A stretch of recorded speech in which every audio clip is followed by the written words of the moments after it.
everyone, and welcome back to another episode of the Rookies Podcast. My name is Julia Frappier. My name is Yannick Lareine. And on today's episode, we will be discussing the concept of budgeting as a professional athlete. Here to provide us with some insight into our topic is athlete and accountant Elaine Chuli. Elaine is a goaltender for the Toronto Six Hockey Club, playing out of the NWHL, as well as an associate with Live CA LLP. She not only crushes number on ice with a .936 save percentage in the regular season last year, but also off the ice in her job as an accountant, making her the perfect candidate for today's topic. So welcome, Elaine, to the Rookies Podcast. Thank you so much for being here, and let's get right into it.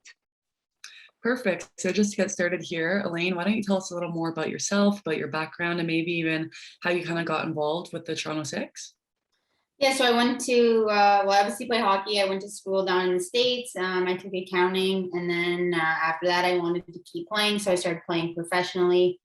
And then, yeah, I met Digit a few years back. And then they said they were getting the program going here in Toronto in the NWHL. So it was a great opportunity. And I joined right away. And yeah, that's where we're at now. Nice. Just wanted to get straight into the topic, right? So why do you think it is important to budget as a professional athlete today?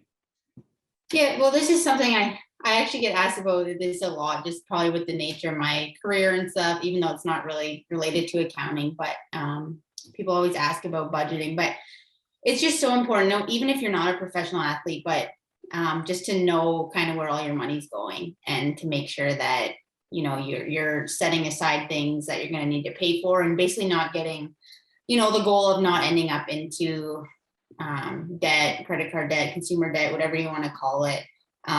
So it's super important to have a budget in place. Now, with that being said, do you have any advice when it comes to younger athletes when they're just kind of getting started out with their career? Yeah, for sure. So I like to use, I use Excel like a spreadsheet. I'm in Excel a lot during the day. I'm pretty comfortable with it. But basically, yeah, you would just take your, you know, as you start earning money, whether that's in sport or career or together, you take your after-tax income, so you can get that off of your pay stub or whatever's provided to you, and you get paid twice a month. Just times that number by 2, and then you get your after-tax like take-home money. And then basically, I just set it up so that your money nets out to 0 every month. So you would start with the total, and then a good rule of thumb, save 10% of what you make, put it into a different account right away, like direct deposit, or most banks allow you to kind of have that automated so you don't touch it. And then figure out what the rest of your expenses are for the month. And then, I mean, you just kind of play it down. And then at the end of the month, your budget should be 0. And that accounts for all your expenses and all your savings. And then, you know that you're not overspending. And if you think you are overspending, a good tip is to track all of your money that you spend in a month, whether that's with your bank card or cash. And then you can really get a good sense of where your money's going that you might not be thinking you're spending it on, but you know, the Starbucks drinks or whatever daily, which don't get me wrong, I go to Starbucks too, but they can add up pretty quickly. Just things like that, shopping, etc. So yeah, great. Well, you seem to have savings down to pretty good. So my next question would be, as a female athlete, do you think it is even more important to find that balance that you have been talking about, especially because of a wage gap there is between the NWHL and the NHL? No, I don't think it's more important. I would just say, like, it no matter how much money you make, it's not about how much money you make, it's how much money you keep. So if I'm making, you know, $1 million a year, that doesn't mean I have anything to show for it, or I could have really bad habits. You know, I could essentially have less than a person making, you know, under $100,000 a year. So no, I don't think it's any more important. I think for any level of income and any level of sport or career, whatever, it's all equally important, I would say. And while we're on the topic, what are kind of your general thoughts when it does come to gender wage gap, specifically in sport? Yeah, I mean, that's, we're working, specifically, I can speak to hockey, but we're working to achieve that. And I think, we're on our way there. It's all a business, and we're building it to where it is sustainable in the sense of like us not having to have other jobs. And we're making good strides towards that now. But I think obviously it's definitely there in sport, and it's in careers as well. You see it as well. So I think it just comes back to each, individual educating themselves, and like for me personally, if I'm gonna say something if I know that, or ask if a male at Live CA is making more than I am for the same level position, so it's kind of like bringing that to the forefront and asking the questions, and yeah, and just every day we're just kind of in hockey, we're fighting to make the league sustainable and keep growing the revenues so that our incomes individually can keep growing. You've mentioned bringing this issue to the forefront, and when something comes up, you've spoken out. Would you say what are the other ways that they've been trying to fight this kind of wage gap difference in the NWHL? Yeah, well, again, I think it's a difficult topic, right? Like we see this in the WNBA, like soccer, women's soccer. And at the end of the day, like the league, each team entity is a business. So if those businesses aren't operating at a profit, it's going to be very hard to increase wages for us as the employees or the players, whatever you want to call it. So I think it's just the day to day. We've hired some great leadership in the NWHL and just getting their plans into action. Like right now, obviously, as I'm still playing, I'm focused on that side of it and not so much digging into, okay, how, from a business standpoint, like how can we make this better? I'm more focused on, actually playing right now. But we're in good hands. And I know, even with the increase in the salary cap this year, we're making great strides. And yeah, I'm really excited to see where the league goes in the next few years. Yeah, you love to hear it, and hopefully in the next few years we see change. But yeah, going back a bit to our topic. So with a pandemic now kind of coming off, but we wanted to know how has the pandemic affected your team's pay in general? A lot of leagues or teams have taken pay cuts. Would you like to talk about that? Yeah, for sure. Well, actually, in the NWHL, we all were paid our full salaries last season, despite not having a regular season in the form that you would typically see it. And we actually even made out a little better with some extra money here or there to accommodate us for the change in the schedule during the year. So that was super positive to know that our owners still valued us, and even though we weren't playing how it was supposed to be played in terms of like a full regular season, they still honored the contracts that we had signed, which was huge because I know personally, professionally, I lost my job in my accounting job due to COVID, the pandemic. So to be in a position with the team and have that money honored and still be paid, for practicing and the games that we did get to play was super awesome. And then even coming out of the pandemic, having that 100% salary increase from last season to this season. So honestly, nothing but positive things to say there. Yeah, I think that's absolutely great that they were able to just honor the contract and just kind of support all their players. We did recently see that the NWHL increased their salary for the players. What does this increase kind of mean for women's ice hockey in North America too?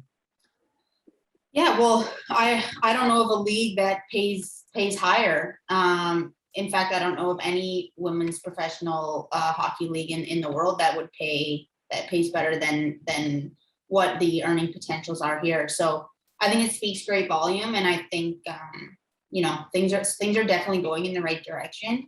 And yeah, we're just excited to keep it moving like that, so that one day, hopefully soon, we don't have to have other jobs, or that can be a full-time thing. And yeah, it's super exciting to see where it's going. Would you say that being a professional athlete full-time and not having two jobs would be the goal for you and your colleagues in the long term and the other players?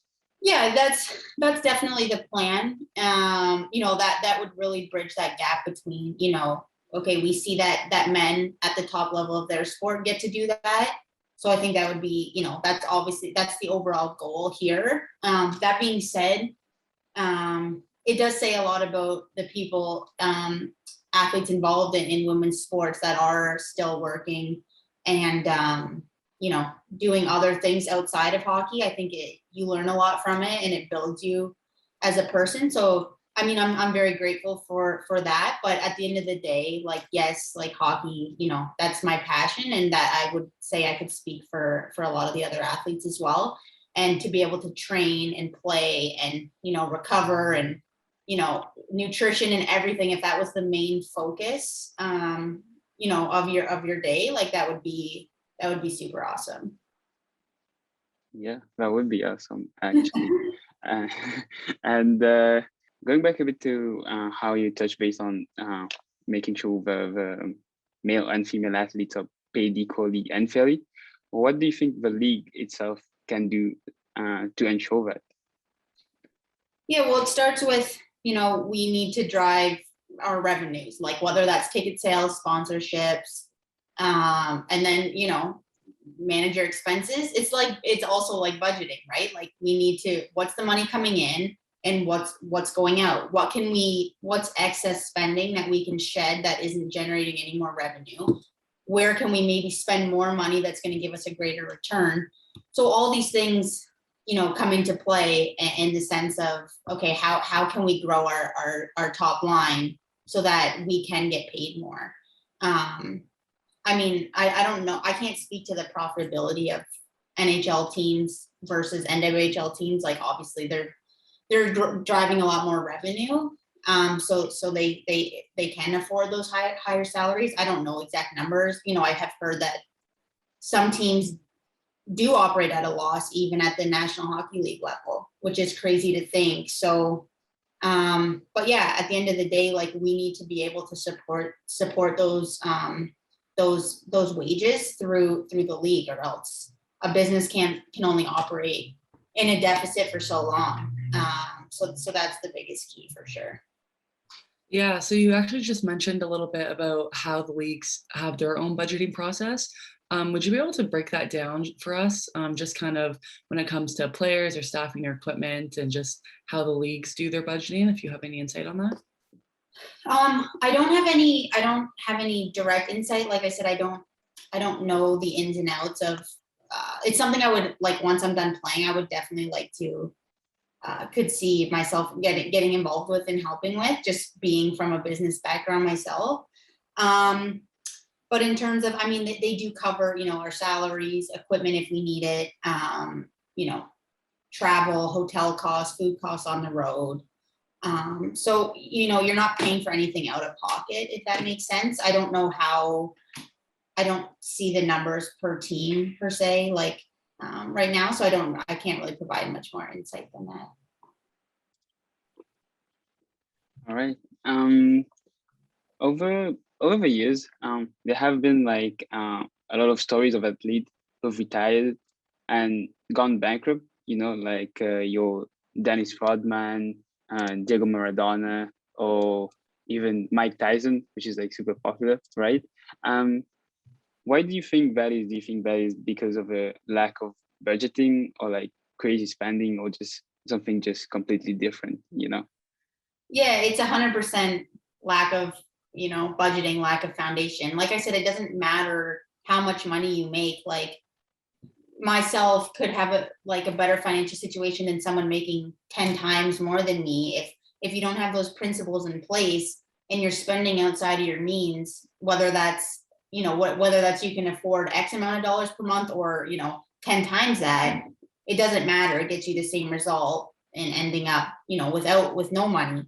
So yeah, I think it just comes down to people get these contracts, have all this money, and it's easy to start spending it without those sound principles of like, the budget doesn't change. Like, even though you're making that much more money, say that, like when you refer to like Mike Tyson or Dennis Rodman or whoever who's clearly making, very large wages, like the principles don't change. Like, okay, what's my after-tax income? How much do I make per month? And then what are my expenses per month? And if I can't fit something in there, then I can't afford it. And it doesn't change whether you're making 50K a year or 5 million a year, right? Like, it's the same principles. And yeah, it'll keep you out of trouble. But I mean, it's definitely hard when you're making that much money and there's all these things out there to buy and things like that. But I just go back to, it's not how much you make, it's what you keep. And that's kind of how I try to structure mine. So what do you think, do you have any tips of what an athlete can do after your retirement to really ensure those good spending habits when the income isn't coming in anymore? Yeah, well, like I said, one of the principles that I stick by is saving at least 10%. Now, I personally like to say more than that, but everyone's situation is different. But putting aside that money, so like, say you're speaking to a player that makes, well, let's say even just $1 million a year take home, like that would be 10% of that would be $100,000 a year. So if you're stacking away $100,000 a year over the course of whatever many years, like you're saving, like you just have this nest egg that you've built up that you haven't touched, right?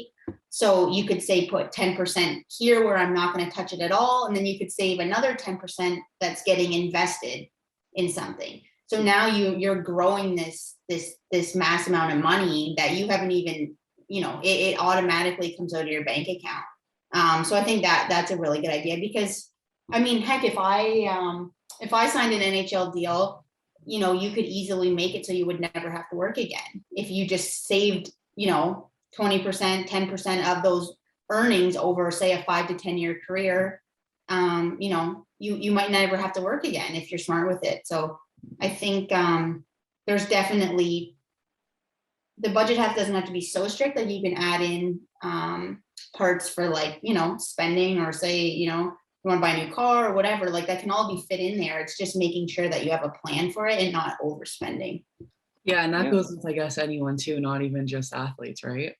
Yeah, like, yeah, if you're, me personally, if I want to, if I put aside money every month to pay property taxes, to, if something happens to my house, I can fix it, a car fund, like just all these different things where, these things aren't emergencies. Like if something happens to your house or your car, like you should be planning for it, right?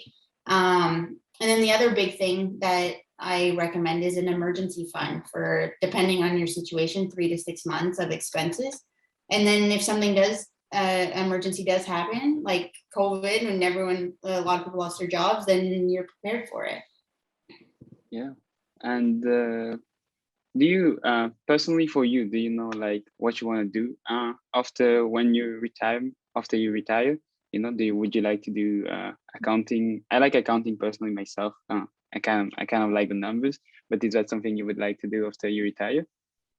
Yeah, for sure. I really like where I'm working at now. At YCA, I have an awesome boss, Nastasha. We get along super well. So yeah, I'm super happy where I'm at there right now. I also could see myself getting involved in some sort of other project, whether that's, back with the NWHL on the business side of things, or I don't know exactly what that will look like yet. I just know I'll be wanting to be involved in another project as well. But yeah, I really enjoy YCA and the environment, the culture we have there. So that's great. And yeah, with the season coming up in November this year, is there anything you're excited about in particular? What are you looking forward to with this upcoming season? Any pointers? No, I'm just excited to get back and hopefully have a more normal looking season. We didn't get to have that last year, so yeah, I'm looking forward to that. And our schedule just got released, so looking forward to getting back on the ice with my teammates and yeah, competing for a championship this year. What is the best part of the game, or like the whole season for you? You know, what gets you excited and really going? Honestly, I really enjoy like the process. Like I really enjoy, like right now my focus is on off ice training. I really take pride in that and getting myself ready for the season. So I really enjoy practice. I don't know, people probably would say, oh, I like, games and that. And I do, but I think one of the reasons I'm still playing is that I do enjoy the process so much in getting myself ready for that when I go out for a game, it's just like, that it can just happen like just naturally because you're already ready to go and you just know what you need to do. So yeah, that's my favorite part. Sounds great. Sounds very exciting. And yeah, so before we end here, I was just wanted to know if there's like anything else you would like to mention on the topic of budgeting as an athlete that we did not go over, or like anything else in general that you wanted to mention. No, I think we covered everything. Yeah, I think we covered everything pretty well. Thanks for being a guest for us today, Elaine. And we hope to see you soon, maybe on the Rookies podcast. We'll definitely follow the team during the upcoming season, and we wish you the best of luck. Yeah, thank you both. It was great to meet you. It was great to meet you. Thank you.